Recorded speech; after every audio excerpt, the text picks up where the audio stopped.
Kun Radio Afuura Biyyaati. Reediyoon Afuura Biyyaa karaa marsaa intarneetaa sayfanabal.com torbanitti al tokko afaan Amaaraatiif afaan Oromootiin Afuura Biyyaa kan quba sin qabsiistu madda odeeffannooti. Kun Reediyoo Afuura Biyyaati.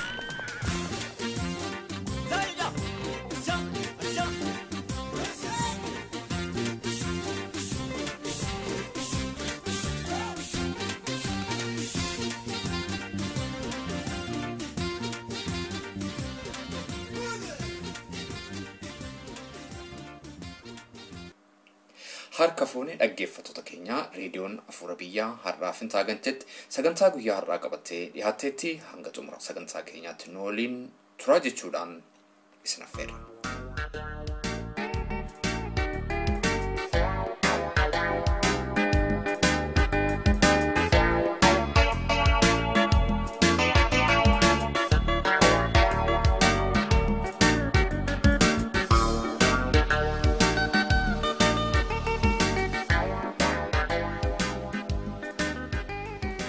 Sagantaa keenya torbee darbee keessatti dhaabbileen ABO lamaan tokko ta'uu isaanii boqochuudhaan waa'ee dhimma kanaa bal'inaan uummataaf ibsuuf walgahii magaalaa Oslootti qophaa'e irratti argamuudhaan Dr. Dagafaa Abdiisaaf Obbo Hussein Ahmadiin haasofsiisuun keenya ni yaadatama.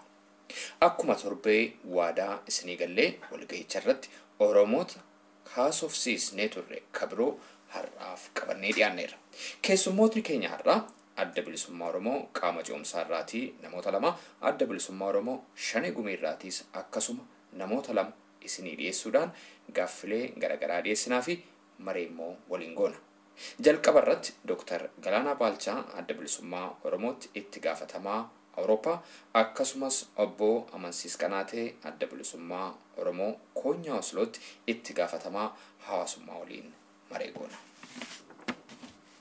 Obbo Amansiis amajjii 26 magaalaa Oslootti walgahii ta'e ilaalchisee akkasuma jechuudhaan maree keenyaa nu jalqabu.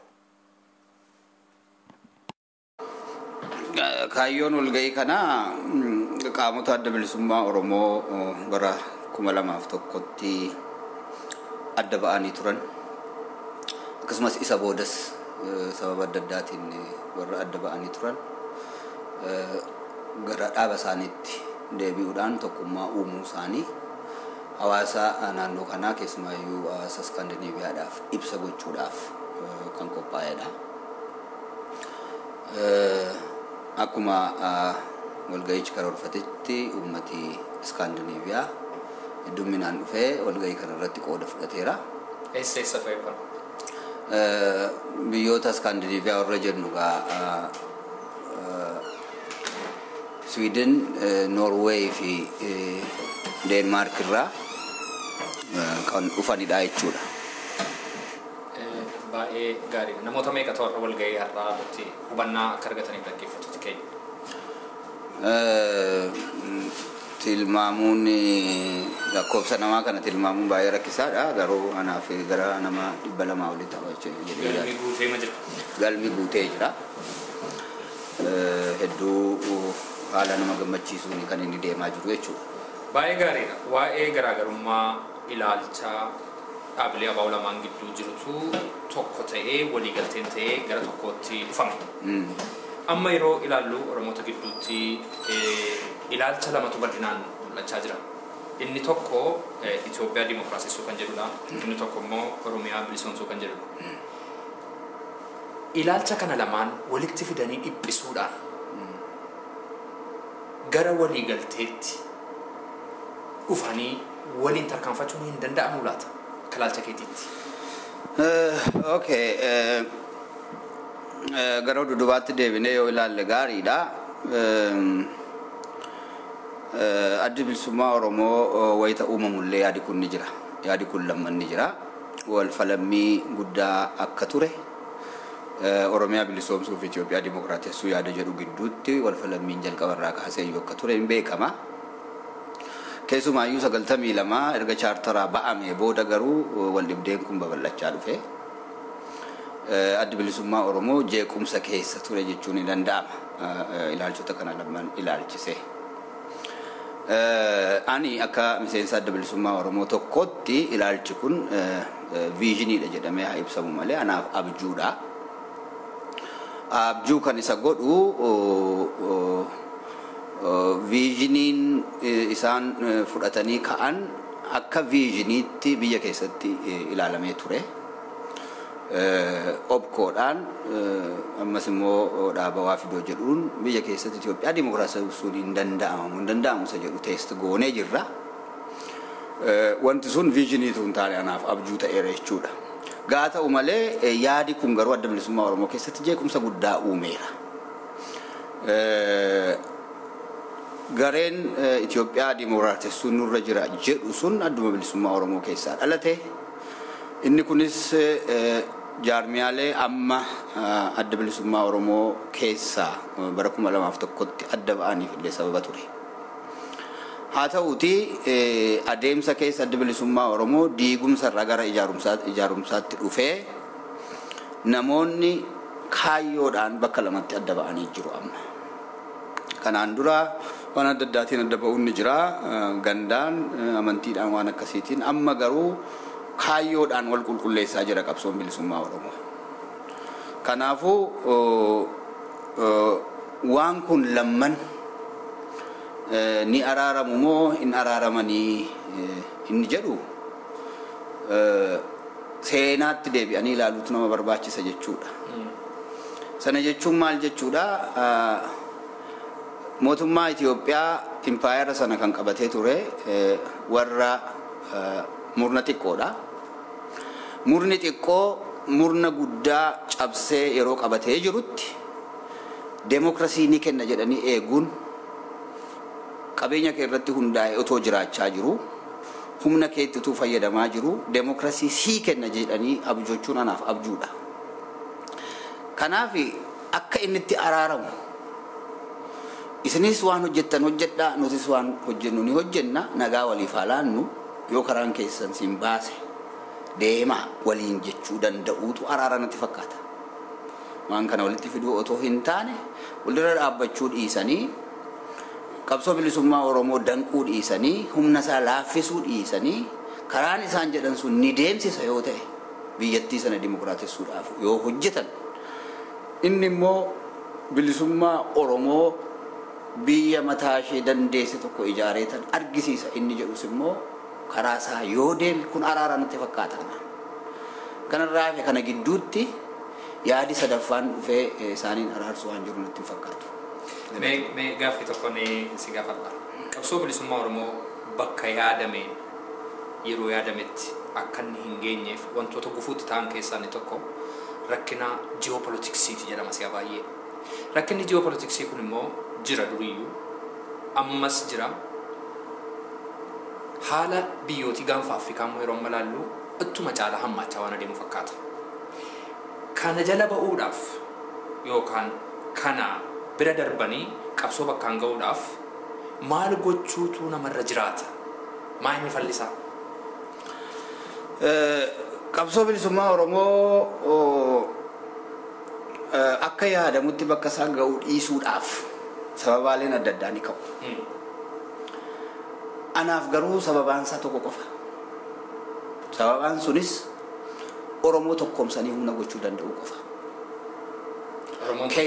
Oromoon tokko taanaan humnatti jijjiiramee jennaan rakkoon ji'oopolitiksii sababa ta'uu hin danda'u.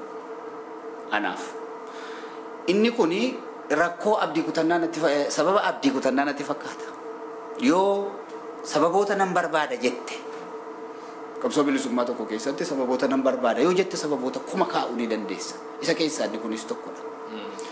Wanni guddaan ummati Oromoo impaayera sana keessatti ummata guddaadha. Impaayera sana keessatti qofaa otoo hin taane riijinii sana keessattuu humnoonni alagaa har'a har'aatti nu cabsan ummata keenya exploit gochuu gaafa danda'an qabsoon bilisummaa Oromoo garuu humna saba keenya exploit gochuu hin dandeenye. Kun jeequmsa keessa keenya jirudha. Isa kana itichanii tasgabbeessanii ummata Oromoo tokkoomsanii humna gochuun ni danda'ama taanaan. Geopolitiksiin unuuf hojjeta malee silaa nurratti hojjetu ture. Sana jechuun maal jechuudha? Otoo humna qabaannee Affaar diina keenya hin ta'u, otoo humna qabaannee Somaaleen diina keenya hin ta'u, fira keenya malee. Otoo humna qabaannee Sidaamaan diina keenya hin ta'u, otoo humna qabaannee uummanni xixiqqoon nu keessa jiran illee diina keenya hin ta'ani. Garuu humna hin qabu. Therefore geopolitiksiin nurratti hojjechaa jira jechuudha. Kanaafuu ani dursi kennamuun kan isirra jiru Oromoo empower gochuudha. Oromoo empower gochuudha. Qabsoo bilisummaa biyyoota adda addaa yoo ilaalle rakkoo geopolitiksii kan hin qabaanne hin jiru ture. Garuu efficiently uummata isaanii humnatti jijjiiruu waan danda'aniif mo'anii jedhaani karaa. Baay'ee gaariidha Abbo Amansiis.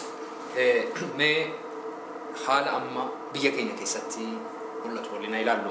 Yeroo ammaa kana dhiitichi mirga dhala namaa yoomiyyuu caalaa hammaachaa dhufeera ilmaan Oromoo gidduutti. Ilmaan Oromoo kumaatamatti lakkaa'aman sababa siyaasa jedhamu qofaan mana hidhaa keessatti gidiraa argaa jiru. Namootni sababa amantii tokko hordofaniif mana hidhaa keessa jiru. Barattootni yuunivarsiitii gara mana hidhaatti oofamaa jiru. Lafti Oromoo kaffaltii tokko malee horii rakasaan harkaa fuudhamee iddoo Oromatti gurguramaa jira.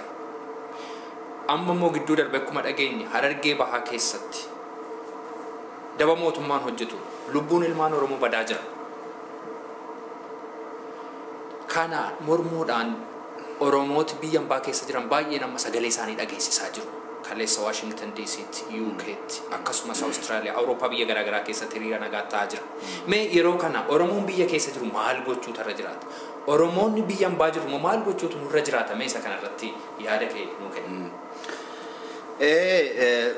Yoomiyyuu taanaan yeroo uummati tokko gabrummaa isaa baree gabrummaa isaa irratti finciluun akka isarra jiru hubachaa yeroo inni itti deemu gidiraani koloneeffattoonni irraan gahan dabalaa deema.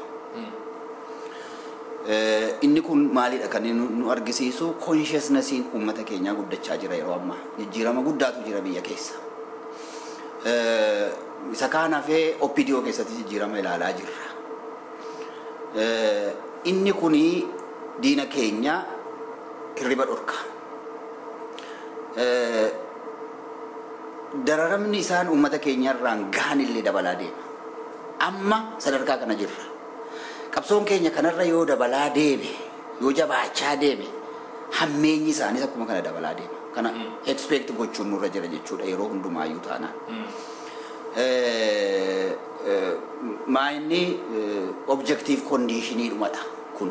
Objectively jiraachuu qaba. Nu hacuucuu qabu, nu ajjeesuu qabu. Nu bitaa jiru waan ta'eef. Yeroo nuti jabaannu isaanis ni jabaatu. Hammeenyi isaanii jabaachaa deemu. Amma kanaan argaa jiru hammeenyi isaanii jabaachaa deemuu isaaniiti. Inni lammaffaan diktaatoroonni yeroo bulchuu dadhaban gara hammeenyaatti akka isaan deemanis immoo beekamaadha seenaa keessatti. Kanaafuu mallattoon kanaas diktaatoroonni dadhabaa deemuu isaanii diktaatarri Itoophiyaa bulchu dadhabaa deemuu isaa argisiisa jechuudha. Karaa uummatoota walitti buusuu ilaalchisee pirinsipiliin mootummaan kun ittiin jiraachaa jirudha. Divide and conquer, divide and rule isa jedhuun kan inni biyyatti qabate EPRDF kan inni uumame kan biyyattis bulchaa jiru. Kanaafuu uummata keenya irratti karaa bahaa, karaa dhihaa yeroo darbee, karaa kibbaa ummatuma keenya mataa isaayyuu gosaa fi gosa walitti buusuudhaan ummata gara biraa fi Oromoo walitti buusuudhaan wanti godhamu kun waan jirudha. Isa kana warri biyya alaa jirus warri biyya keessa jirus mormachuu addunyaatti dhageessifachuun waan tokko ta'ee otoo jiru hiikkaansaa inni dhumaa garuu humna ta'anii jabaachuudha. Humna ta'anii qabsoo ofii finiinsuudha. Nuti yeroo hundumaayyuu ija keenya gara alagaatti qofa otoo hin ilaalle kan banuu qabnu ofitti deebinee ija keenya banuuchuun nurra jira jechuudha. Maal hojjechaa jirra gara kamitti deemuu qabna isa jedhu irratti yoo walii galle malee addunyaa keessatti diasporaan ba'ee hiriira bahuunsaa miidhaan qabu. Garuu immoo bu'aasa guddaa nuu fida jennee illee expect gochuun nurra hin jiru. Bu'aasa guddaa kan nuu fidu qabsoo keenya utubuudha. Kanaafi warri biyya keessaa harka diinaa jiru garuu immoo fincilli itti fufuun isarra jira. Fincilli itti fufuun isarra jira. Du'a sodaachuudhaan gabrummaa baatanii waggaa kuma jiraachuun hin danda'amu. Kanan jedha. Obbo Amansiis guddaan si galateeffadha. Maqaa reediyoo Afur Biyyaatiin hedduu galatoomna. Atis galatoomna.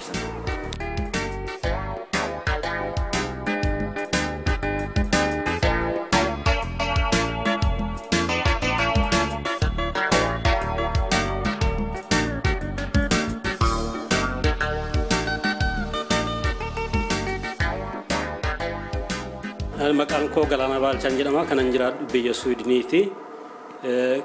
Biyya sana keessa waggaa 35 jiraadheera. Waggaa 35 kana keessatti qabsoo Oromoodha ergin umrii koo waggaa 22 qabee qabsoo Oromoo keessa hin marratti duukaan jiraan. Kan isa amma kan adda kan godhu kan duriirraa yoo ilaalle tokkummaa biyya Awurooppaa keessatti jalqabaa qabne yoo ilaalle akkamittiin akka ijaaramne umriin koo baay'ee dardarateen biyya kana dhufee Awurooppaa innaan dhufee ijaarsa tokko ofuma isaatiin lafumaa ka'ee of ijaareen ijaarsa Itoophiyaa keessaa of baasee ani Oromoo afaan dhaabadhaa akka Oromootti of ijaaraa jedhee bartuun akkasitiin of ijaarte sana keessatti dabalee kan inni wanneen har'a garuu ennaa hundumtuudhaa of beekee uummanni Oromoos immoo akkuma Oromootti of beekee jajjabinnis argamee wanneedhu booda kana daddaaqamaa dhufuusaatu garaagarummaa guddaa kan natti agarsiisu. Duratti baay'ee cimaa turree lakkoofsaan illee naannoo malee baay'ee cimaa baraa wal barsiisaa dubbataa saba Oromootiif taanee akkasittiin socho'aa turre duratti. Baay'ee gaariidha. Garaagarummaan ilaalcha adda bilisummaa Oromoo qaama ce'umsaa fi adda bilisummaa Oromoo shanee gumii gidduu yeroo dheeraadhaaf ture walitti fiduudhaan harka wal qabatanii tokko taatanii qabsoo fuulduratti tarkaanfachiisuudhaaf walii galameera. Garaagarummaa ilaalchaa gidduu keessan ture ogummaa akkamiitiin iddoo tokkotti fiduu danda'a? Dubbiin wal hubachuudha. Dogoggorri tokko iddoo adda addaatii ka'eera. Dogoggorri kun maaliif ka'ee akkamittiin ka'ee yoo jenne hundubatti deebine waan baay'ee nama haasofsiisuu danda'a. Garuu wanta darbe dhiisanii gara fuulduraatti haasuun gara fuulduraatti yaaduun baay'ee barbaachisaa natti fakkaata. Waan baay'eetu deemaa ture. Dhaabni akka wal hubatutti akka ta'utti yeroo dheeraa irratti haasaa ture. Amma hundubatti deebinee kana jechuudha amanna. Wanta darbe sanarraa maal baranne wanta darbe sun maal saba keenya irraa maal ga'e kan jedhu walii wajjin haasa'amaa turame hanga tokko ga'e dhaabachuu dandeenya. Yoo hundubatti deebinee ilaalle shaanachi keessa galee ture jaarsummaa adda addaatiin warrillee hawwisoo akkas keessa turaniin araara buufnanii namni wal lole hin jiru. Yaada irratti wal dhabnee yaada kan immoo kan akka irratti wal dhabnu kan nu godhee keessa jirata akka of calalaa deemeera. Gatii of calalaa deemetti warri qabsaa'onnaa warri dhuguma bilisummaa Oromoo barbaadanii wal argatanii wal hubachuu dandeenye kan irra gahuu dandeenye. Wal calalaa dhufe yeroo jettan namoota jechuudha kan rakkoo ta'anii turan. Amma namooti sun yeroo isaan ba'anii rakkinni kun hiikame jechuudha. Kana ta'uu hin malee fakkeenyaaf wucoon daaqoo adda addaadhaa ishee gurraattii sisee adii sisee buburrees walitti qabdee guuboo jalannaa keessee hundoo isheen daaqoo itti waamtan. Kana garuu ennaachi daaqoliin kun achi ennaa ba'aniidhani inni buburreen dookoo dhaabachuu hin danda'a inni adiin dookoo dhaabachuu danda'a yaada isaa akkasiin garaagaraa baasuu dandeessa. Qabsoo Oromoo keessatti ilaalcha adda addaatu ture. Akkamittiin qabsoon kun gara fuulduraatti deemuun irra jiru akkamittiin akka inni furmaata argachuu irra jiru Oromoon bilisoomee biyya mataa isaa danda'e ilaalcha adda addaatu tureen. Kana keessa dhokateetiin hundumtuudha waan akka garaasaatti dubbii tochoosaa ture. Hamma danda'ametti inni tokko isa tokkomee achi keessaa ba'ee dantaa ilaalcha sana deemsifachuudhaa fi wantoota jala lafa deemaa jirutu tureen. Kana keessaa amma yeroo eeggatee karaa jedhanii asiis jedhanii karaa hundumaadhaan yaalamee sanarra sababii dhabanii fi abdii kutatanii keessaa baanii wanta barbaadan labsaa jiru waan beeknudha waan addunyaan dhaguudha waan uummanni Oromoo dhaga'uudhaan. Gaamma warra qabsaa warra wal barbaadanii waggaa dheeraadha qabni kanatu walitti nu fide sun ta'in waggaa dheeraadha qabni warra itti haasaa turre kana keessaa bahuudhaaf nu gargaareeraan jedha karaa akkanitti ilaalle. Ilaalcha Itoophiyaa Dimookiraasessuu jedhuuf ilaalcha Oromiyaa bilisoomsuu jedhu walitti fiduu hin danda'amaa laataa gaaffii jedhu akkuma keessummoota keenya gara biraadhaaf dhiyeessinee turre Dr. Galaanaadhaafis dhiyeessineerraa isaanis yaada akkana jedhu qabu. Akka ilaalcha kootituu fedhiin jiraate eenyu taanaan biyya lafaatu tokkoomee jiraate gaariidha akka nan jaalladhaan garuu haala biyya keessa dhufne sanaa yoo ilaalle haala impaayera sanaa yoo ilaalle waggaa baay'ee jalqabee yaalameeraan namni kana hin yaalin hin jiru Oromoo daggara dubaatti illee deebinee waggoota baay'eedhaan dubaatti deebinee jabana goomanaa fa'ii qabnee maa hundumaatti ilaalle wanta aangootti dhufan wanta of bushan itti fakkaatee kan hojjechaa turan inuma turaniin so kanaaf wanti kuni dhagaadhaani hanqaaquu jedhanii waamuu akkasitti walitti fiduu waan danda'amu natti fakkaatuun so kanaaf nuyi wanta namaa hin barbaannaa kan jedhan amma wanaatti Oromoon kan namaan barbaadaa kan namaan fudhadhaa jedhee namni wanni jedhu hin jiru hankeenya barbaannaa inni so kanaaf warri Itoophiyaa Dimookiraasii jedhanii yoo Dimookiraatii ofiisaa akka Itoophiyaatti jiraachuu hin danda'a Oromiyaas immoo Dimookiraatii ta'ee booda wal hubannoodhaan federeeshinii ta'uu danda'a konfedereeshinii akka barbaadetti uummanni wanta ofiisaatii muratee waliin buluu namni dhowwu hin jiru akkuma silasiin jedhee hin danda'ama taanaan namni ofiisaatii duraan dursee dhaabbachuu miilisaa gad dhaabbachuu danda'u turre jira ofiisaatii of danda'u turre isa booddeetti akka namaatti waliin ta'anii yoo biyya tokko ta'anii yoo akka barbaade ta'anii waliigaltee Awurooppaan illee kun akka waliigalee waliin jiraatan kanaaf Itoophiyaa Dimookiraasessuun piraayoritii Oromoo miti. Piraayoritiin Oromoodha ofiisaatii of danda'e kan namaa gaafatee hin beeku kan koon barbaadaa jedhee haqa isaa barbaada Oromoon kan namaatti ce'uu barbaada. Addi bilisummaa Oromoo dhaabbilee Oromoo kabiroo waliin tokkummaa uume waliin socho'uu ilaalchisee Dr. Galaanaan akkana jedhu. Hinma jira warra ammoona kan haasaan adda addaa hinma jira dhaabboota adda addaatu wajjin hinma jira.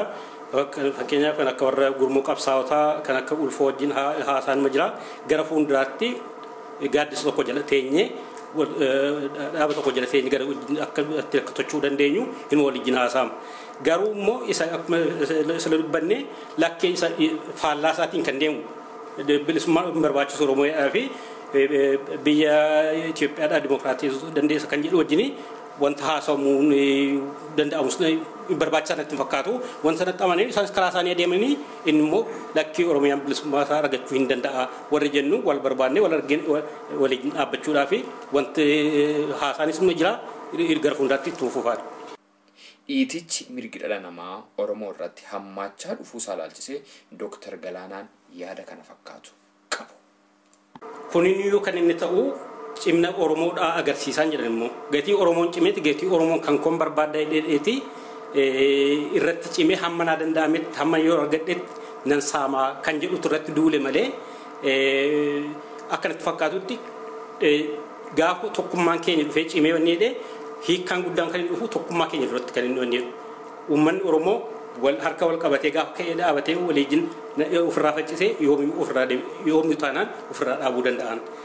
Kan kana abdii kutannaarraan kan ka'e hamma kanatti nutti duulanii qabeenya keenya saamanii biyya alaatti illee kan biyya lafarratti ta'e kan hin beekne biyya keenyatti kan deemaa kan jiru warri koloneeffataan bakkeedhaa dhufanii qabeenya san fudhatanii wanta tokko kee fudhatee dabarsan malee biyya ambaatti dabarsanii biyya tokko hin gurgurreen biyyi keenya garuu abdii kutannaarraan kan ka'e hamma danda'ametti lafa keenya saba keenya lafa keenya irraa kaasanii ambaatti gurgurachaa jiru. Kuni wanta biyya lafaarratti wanta ta'e hin dhagaamna kun mataansa hamma nu danda'ametti dabneeti saamnee keessaa baanaa kan jedhu malee akkanatti fakkaatu jabina keenya kan inni nurraa eegu kan irraa aanuudhaa fi ammas taanaan tokkummaa keenya jabina keenya ofirraa faccisuu danda'u nurra jira akka ittiin jalaa baana. Dr. Galaana dhumarratti dhaggeeffattoota sagantaa kanaaf dhaamsa isin dabarsitan jira. Dhaamsa ani ummata keenyaaf dabarsu kan ambaasa ta'uu kan biyya keessa jirus ta'uu yoo mana ofii abbaatu ijaarrata qofa qofa citaa tokko citaa wal harkatti saamu wanti qabsoon keenya mana ijaarrachuudha wal naa harka wal qabanne naa waliin dhaaban innaa gurmuu utubaa walii taaniti gara fuulduraatti deemuu dandeenya garaagarummaa garaagara faca'uu keenyadha kan diina kan nurratti roorrisu kan godhe so saba keenya kan jennu kanan dhaamsa dabarsu namni akka wal hubatu akka mareen saba gidduu deemu biyya keessallee rakkinni guddaan kun wanta jiru natti fakkaatu sabni utuma qabsoo guddaan irratti geeffamaa jiru funyaan qawween funyaarra dhawtu dhaabachaa jiru wal hubachaa harka wal qabachaa diddaa agarsiisaa jira inni bakkee jiru immoo taanaan kan hubatee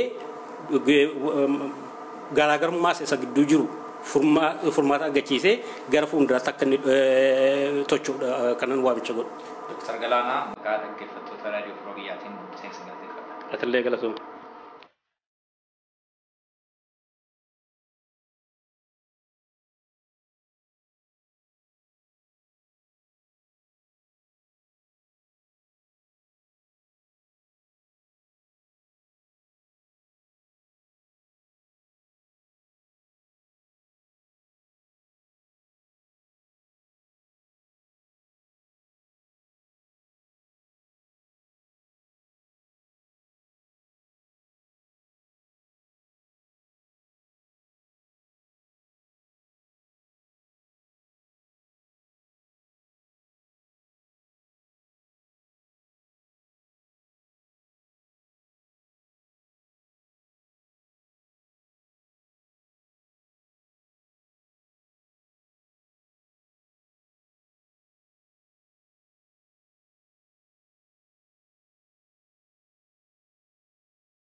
Gura biyyaatti sagantaan keenya itti fufama.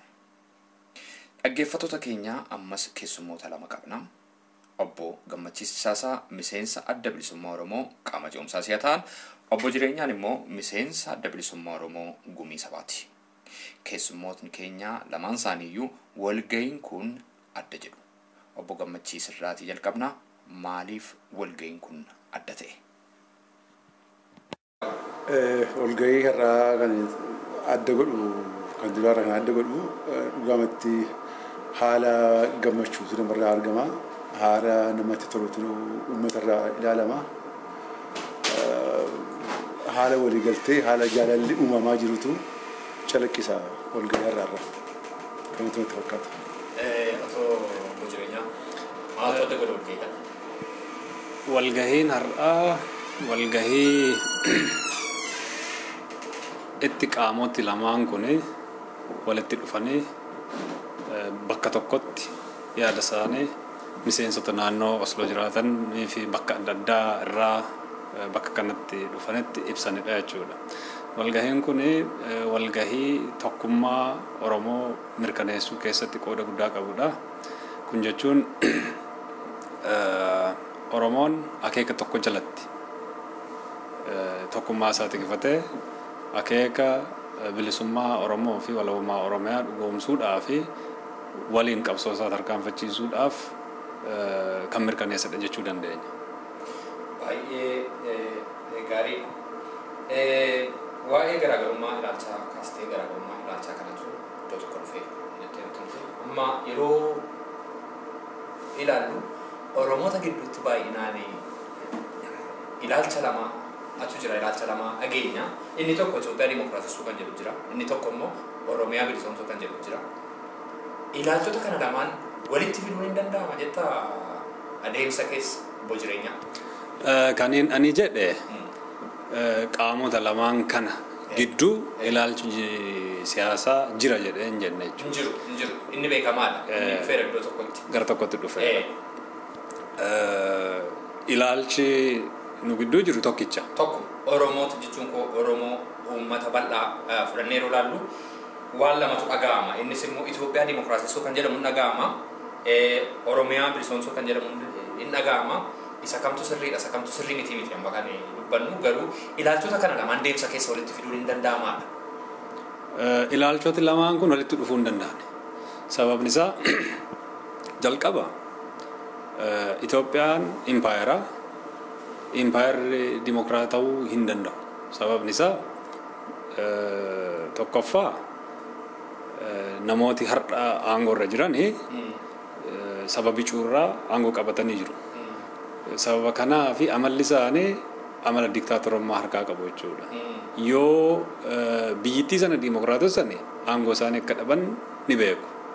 Kanaaf dimokiraasii akka eebootti sodaatu. Kanaaf dimokiraatessuu Itoophiyaa hin danda'amu. Garuu Oromoon yoo bilisoome biyya isaa tolfate dimokiraasiin Oromoof haaraa miti. Duruu sirna gadaatiin sirna dimokiraasiitiin wal bulchaa ture. Amalli abbaa irrummaa Oromoo keessatti hireen itti guddatu baay'ee xiqqaadha. Sababa kanaaf Itoophiyaa dimokiraatessuu baay'ee ulfaataadha. Sababa aadaa isaaniif, sababa bicuu ta'aniif, sababa aangoo qabaniif jara kana yoo humnaan akka tokkotti dirqanii bakka sanarraa kaasan malee dimokiraasii nuu kennuu tasa gonka hin eeyyaman jechuudha. Oromoo bilisoomsuun Oromoo bilisoomsuudhaaf dirqama namummaa, dirqama seenaa, dirqama sabummaa illee qaba jechuudha. Kanaaf Oromoon akkuma namaatti akkuma uumama nama lafa kanarra jirutti of bilisoomsuuf walitti ijaaramee hojjechuurra of duuba deebi'uun qabu dirqamni sirra jira jechuudha.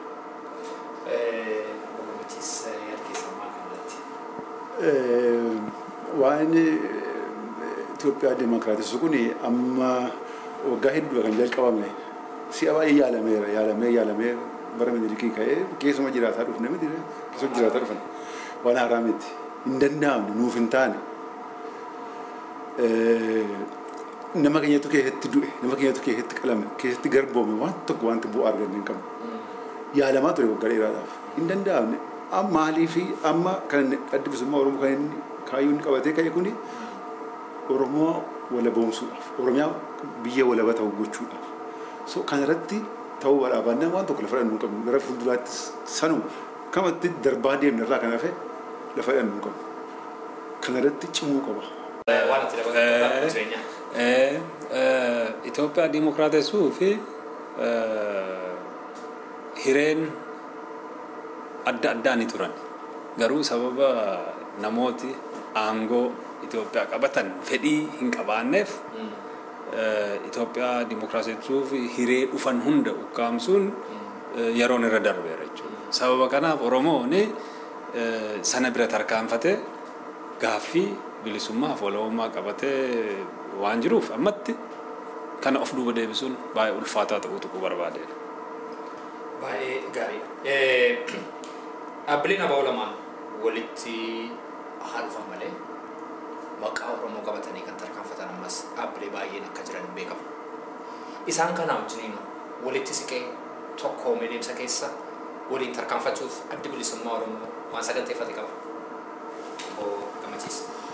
Addi bilisummaa Oromoo akka nama tokkoottis akka jaarmiyaa tokkoottis nama akeeka isaa kana itti amanu akeeka isaa kana kaayyoo isaa kana nama fudhatu wajjin haasa'uudhaaf yoomiyyuu banaadha karaansa balballi isaa banaadha.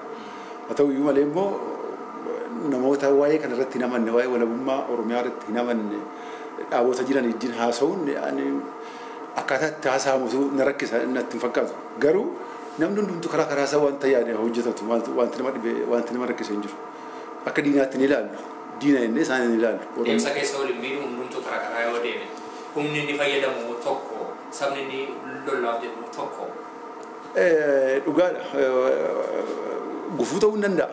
Gufuun isaa garuu yeroodhaaf malee dhugaan saba Oromoo wanti deemuuf kuni imbaaf gara fuulduraatti injifannoodhaan akka inni xumuramuu nan abdadha. Namni mana tokko ijaaru citaa waliin saamu yoo waan wal fakkaataa hojjenne hundi keenya iyyuu bilisummaa Oromoof walabummaa Oromiyaadhaaf waa gumaachina jechuudha. Humna ofii walitti sassaabbachuun qabeenya ofii walitti qindeeffachuun hooggana garagaraa fi humna caasaa garagaraa kana walitti xiqqeeffachuu fi adda bilisummaa Oromoo yeroo adda addaatti qaamota bilisummaa Oromoo fi walabummaa Oromiyaatti amananii fi waamicha gochaa ture. Ammas karri adda bilisummaa Oromoo banaadha. Qabsoosaa qindeeffatee diina tokkicha diina inni waliin qabnu sana irratti fuulleffatanii hojjechuun barbaachisaa fi murteessaa ta'uu adda bilisummaa Oromootti amana. Baay'ee gaariidha. Mee haala amma si'ana yeroo ammaa kana biyya keenya keessatti mul'atuutti isin deebisa. Yeroo ammaa kana manni hidhaa Impaayera Itoophiyaa afaan Oromoo dubbataa jedhamee dubbata. Oromootaan guutamee jira jechuudha. Akka dhaabbatii tiksituun mirga namaa ibsa baasetti gara Oromoota sababa siyaasaa hidhaman 20,000 ol mana hidhaa keessa akka jiranitti himama. Barattoota yuunivarsiitii akkuma kana mana hidhaatti naqamaa jiru. Lafti Oromoo jalaa saamamee gurguramaa jira. Ilmaan Oromoo bakka bakkatti du'aa jiru. Mirgi pireesii, mirgi yaada ofii ibsachuu ukkaamamee jira biyya sana keessatti. Haala kana keessatti akka miseensa dhaabaatti maal gochuu qaba Oromoon yeroo kana attamitti riyaaktii gochuu qaba jettanii dubbattu. Mee hubachiisee maal jalqaba? Egaa kuni haalli amma biyya keenya keessa jiru haala yoomiyyuu caalaa kan nama yaaddessu kan nama jibbisiisudha. Xinnaa durii Oromoon baruma garboome qabee qe'ee keessatti garboomee ma jiraata ture. Amma immoo kan ta'aa jiru qe'ee isaa keessatti iyyuu taa'ee garbummaa sana taa'ee baachuu dadhabaa jira. Maaliif qe'ee isaa ari'amaa jira. Qe'ee isaa taa'ee illee afaan isaa sana dubbatee afaan isaa aadaa isaa qabatee waggaa 100 ol ittiin jiraate kana amma immoo qe'eesarra ari'amee afaan isaa lekkatti haasuu dhabaa jiran firii wal baqatee gamaa gamanatti biyya hin taanetti addaan yaa'aa jira namni. Manni hidhaas akkuma jettee biyya Oromoo keessatti manni hidhaa babal'atee kan haareffamee ijaaramaa jiru inni jiru walanqatee. Kun egaa haala nama yaaddessuuf haala nama gaddisiisudha. Kun kan furamuu danda'u qabsoodhuma Oromoon harka wal qabatee yaada tokkoon qalbii tokkoon fuula tokkotti hiriiree adda bilisummaa Oromoo jalatti kurfaa'ee yoo qabsoo kana finiinsedha. Akkuma biyya kaanii nus biyya keenya dhuunfannee abbaa biyyaa taanee jiraachuudhaa fi jabinaa fi walitti gurmaa'uudha kan nu barbaachisu.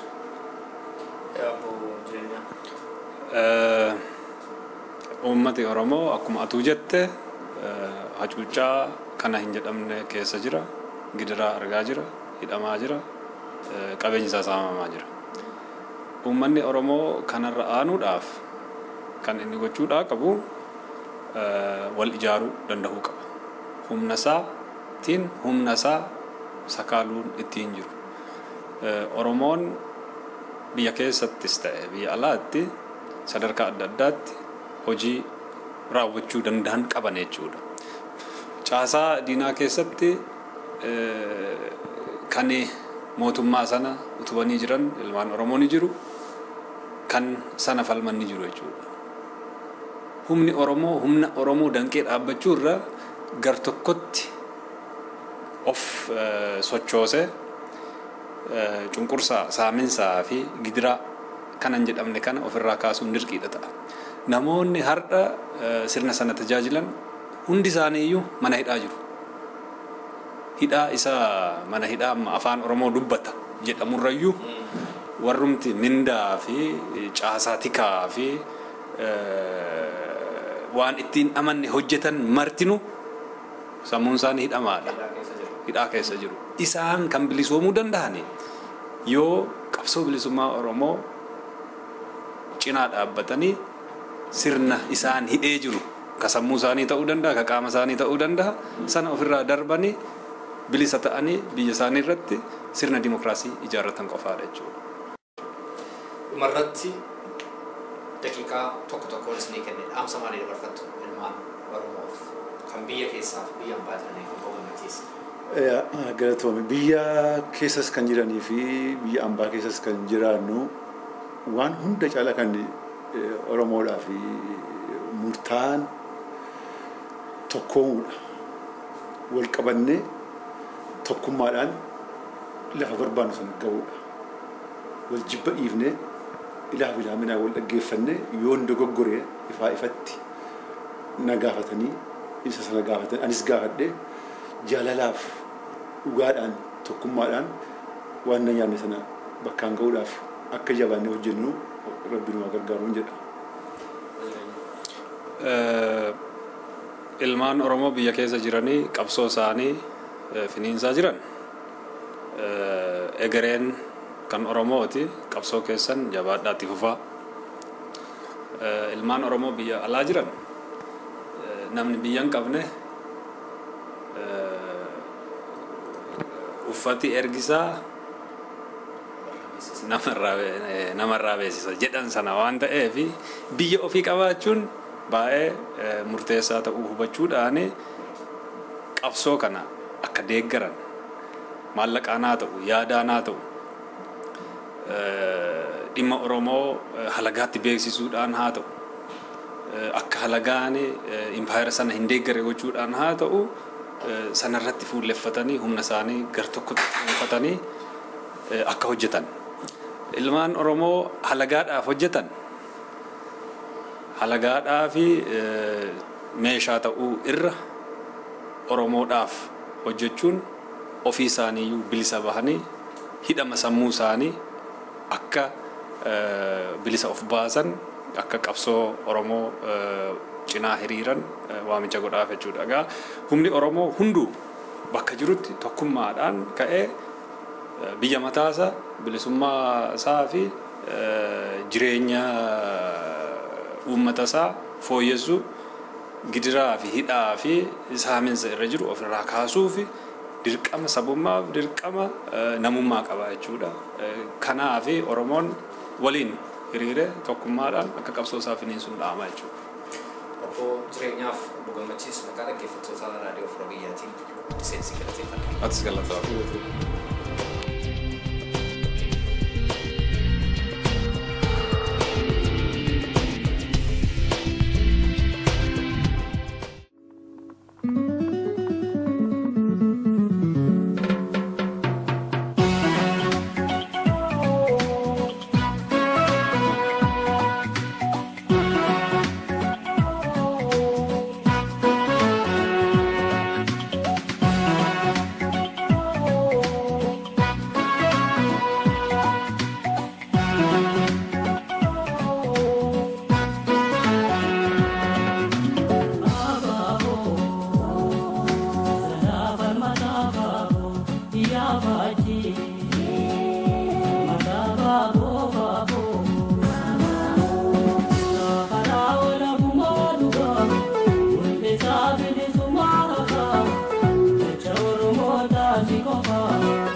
Kenya, si kofan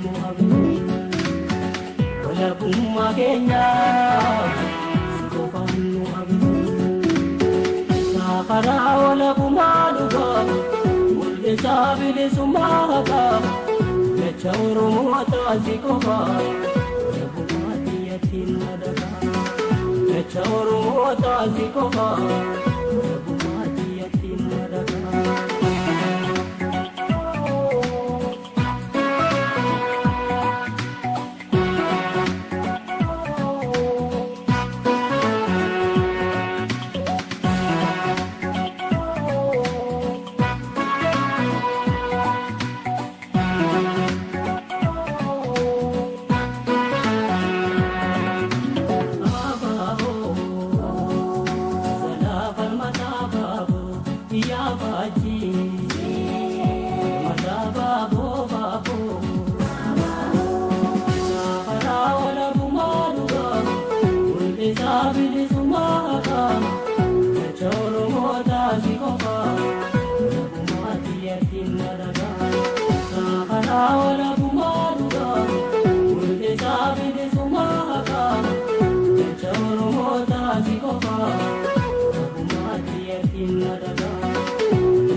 Son malagamte malagan dardarte wachan malumake samir kampate rame sakabso man oromota rake ko batu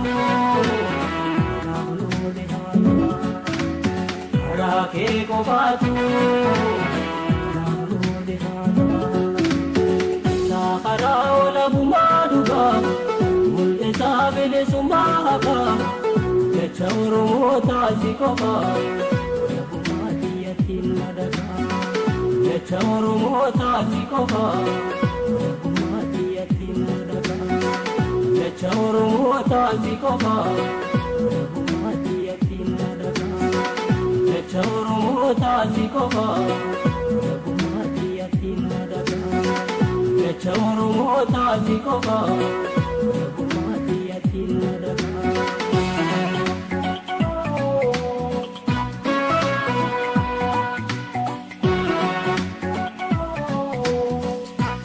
Dhaggeeffattoota keenyaa qophiin keenya har'aa kanuma. Waa'ee qophii keenyaa yaada yookaanis gaaffii yoo qabaattan karaa iimeelii keenyaa contact@saifanabalbal.com jedhaatiin qunnama. Fuulli intarneetaa keenyaa www.saifanabalbal.com jedhama nu daawwadhaa. Akkasumas Facebook irratti raadiyoo Afuura Biyyaa jettanii yoo nu barbaaddan nu argitu.